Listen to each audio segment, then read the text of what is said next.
Good morning, Saikong. Hi. Sige, samahan ko muna kayo dito.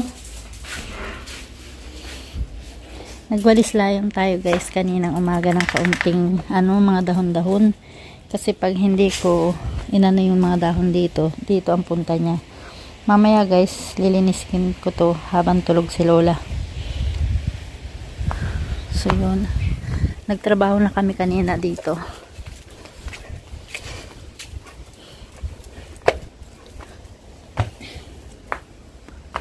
Kukunti na lang guys ang papaya namin. Ito na lang yung 2 puno ang papaya namin. Nasira na lahat yung mga papaya namin.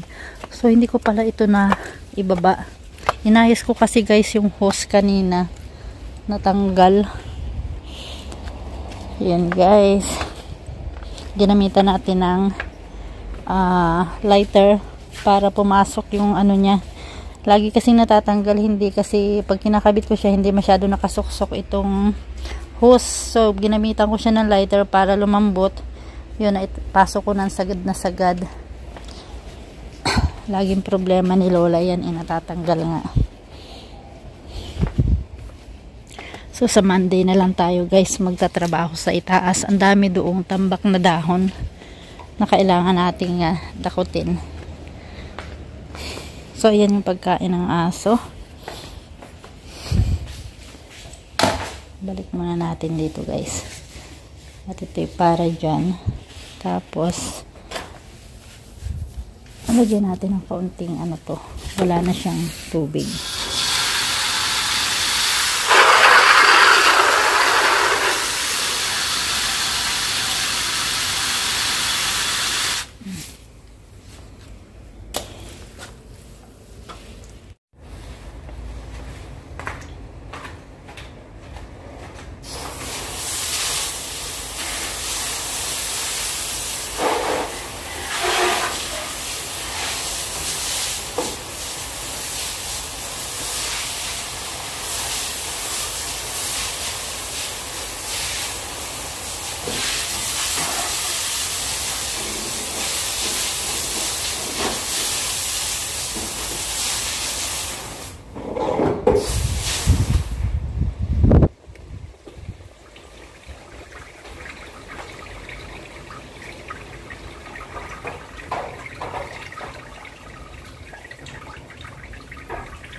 Ayan guys, dali-dali tayo nakapaglinis ng floor.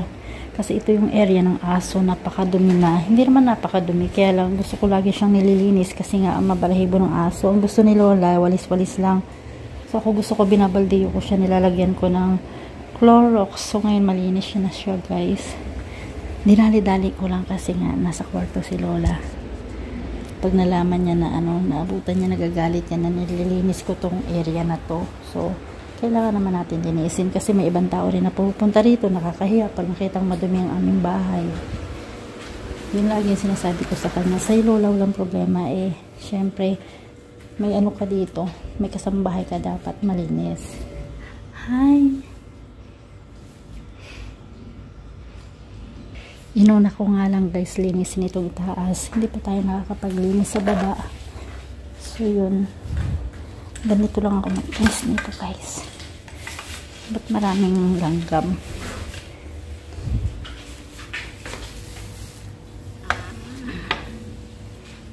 Baba na tayo. Bakit? Sira na ang